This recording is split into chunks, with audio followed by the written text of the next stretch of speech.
The North can awaken and call into being all that is good that we have in ourselves, to see great goals and wide horizons ranging over all humanity, and raising people's souls from the field of the ordinary.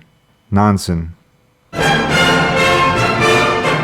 is time to begin a dialogue about the North and the issues which it faces.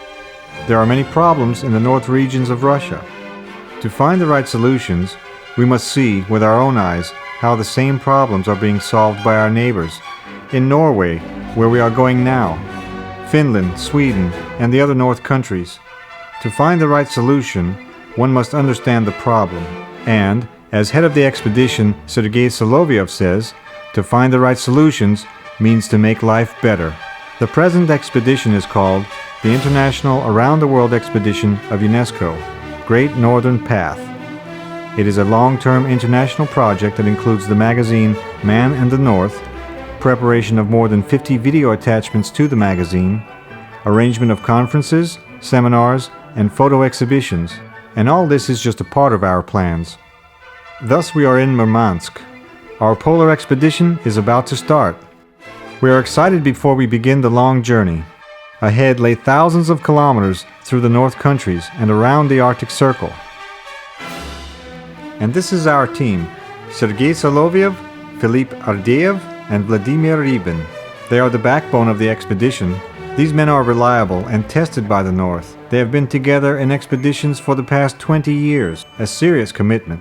They have passed through the polar Urals, Kamchatka, Chukotka, and Yamal.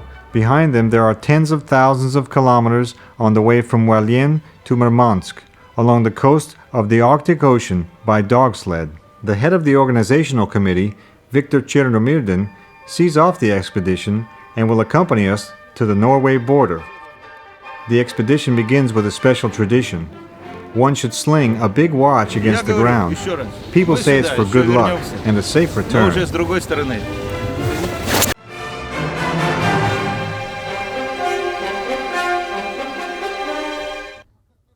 This is a Trifon Pechenga cloister. Before we begin, we are visiting a church as Christian tradition dictates. Monastic soup will be our last meal.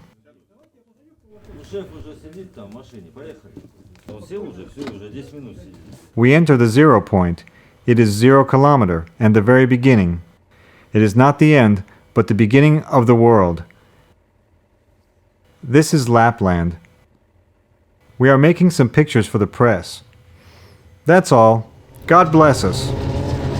While the expedition is moving forward, here is some history. It appears that Santa Claus is not the only thing Lapland is famous for. The Russians call this place Pechenga. This land has a history as stormy as that of biblical lands. During the past several centuries, the local nation, the Sams, has been naturalized by 3 countries: Russia, Sweden, and Norway. At that time, Norway was a part of the Danish kingdom. In Danish, this area is called the Fælles District, or Common Market.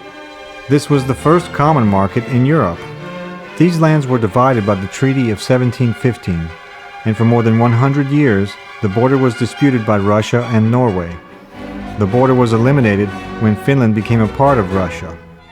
After the 1917 revolution, these lands were claimed by Finland. And later there was the Russian-Finnish War. In 1940, the region of Pechenga was claimed by the Soviet Union. At that time, the present border was established between Russia and Norway.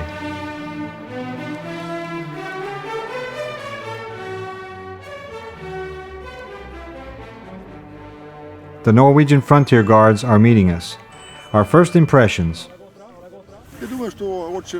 I think this is a very good idea and a great expedition. As it traverses through the countries along the Arctic Ocean, it unites us and shows that the Arctic states can cooperate. We have many common problems, and we must find their solutions together.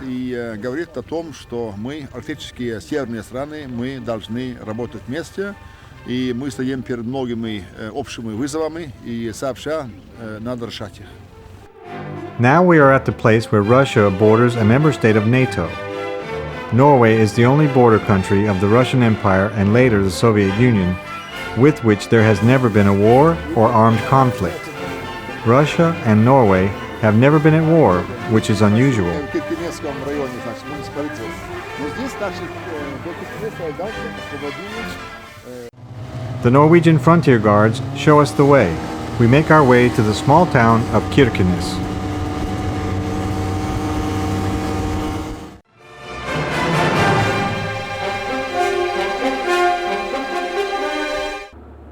This is Kirkenes Bay.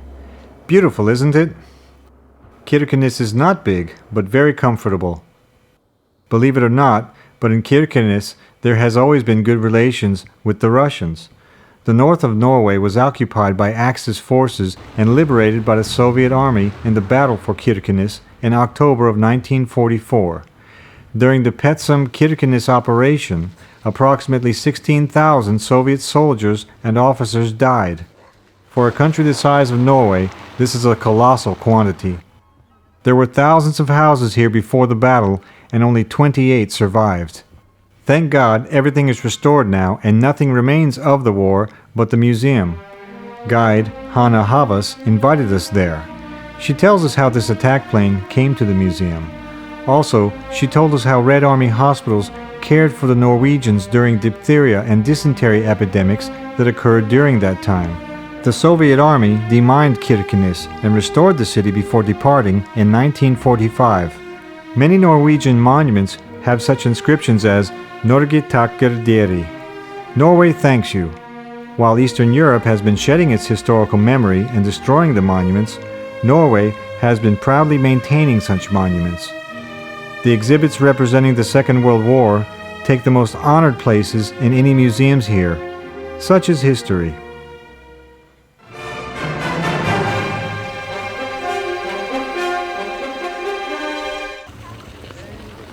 We are in the center of Kirkenes. The first official visit is to the city administration. Mayor Alfon Iriarvi is waiting for us. He's a very friendly person. They say that he doesn't often wear his official uniform, but our expedition is special. We are taking great pleasure in all of the cities and towns we visit, and we are well received in both officially and unofficially. We explore the environs by day, and at night we meet the local people. Thus, we learn about the customs and means of our neighbors. Kirkenes is famous as the home of an organization that unites the Euro-Arctic region of the Barents Sea, the Barents Secretariat. Russia is also represented in this body. We are going there. The goal of our visit is to hold meetings with the Secretariat Counselor, Mr. Rafaelson. During our expedition, we would like to learn how to solve the various problems that we share and learn of the social effects. For example, how do they keep the streets clean? What kinds of laws, traditions, customs, and habits of the people can provide such an environment? We would like to learn from our neighbors, and if possible, apply this experience to Russian lands.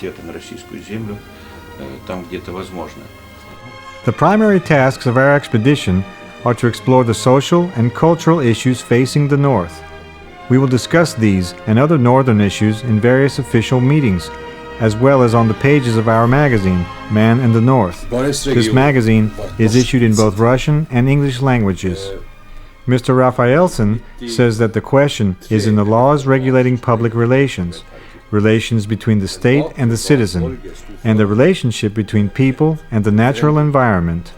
One of the most important results of our meeting was a letter of recommendation signed by the head of the Secretariat, Ms. Odrun Petersen. The letter states, Secretariat of the Barents region supports an initiative of the International Around-the-World Expedition of UNESCO, Great Northern Path, and considers its members' activity as very necessary and useful. After obtaining the support of the Barents Secretariat, we are moving forward.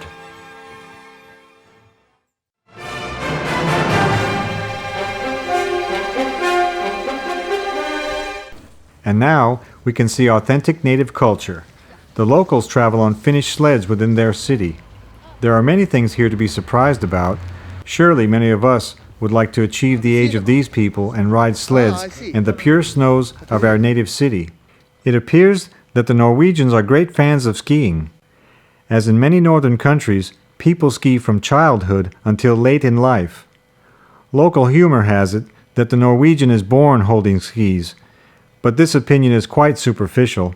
In fact, skiing is very popular in Norway and it receives governmental support. This has helped to reduce the rate of alcoholism. Such a positive experience can undoubtedly be used in Russia. Another indispensable feature of the north is dogs, huskies to be more precise.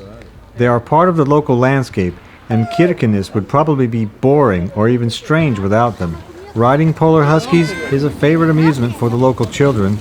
Soon, we will give up our modern snow tractors for the traditional north transport. We will ride dog sleds.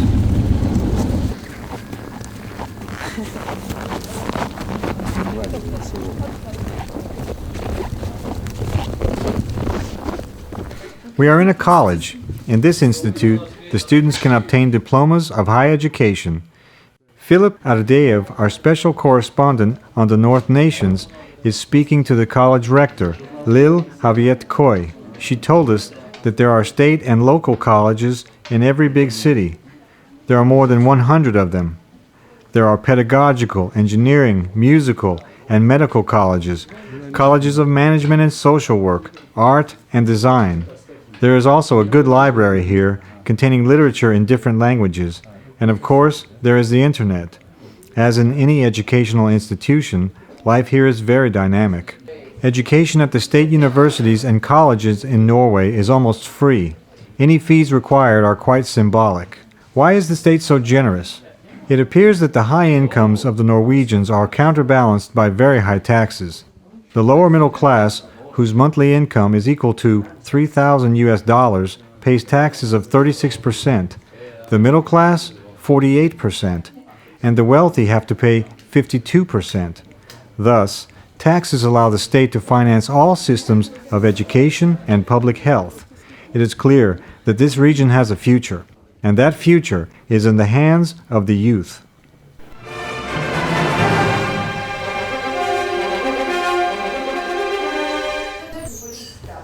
On the day before our departure, Sergei Solovyov is visiting Arne Viken, General Director of the local travel agency. We are invited to go winter fishing, and we accept the offer without hesitation.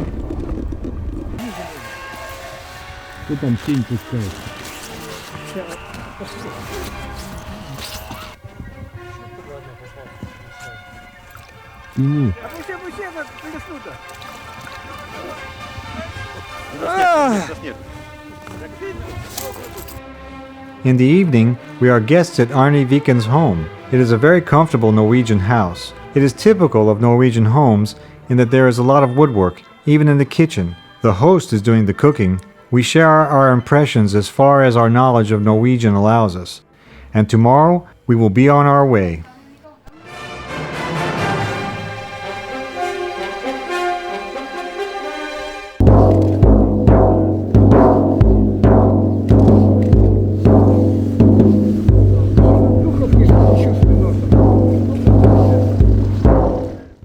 The time has come to say goodbye.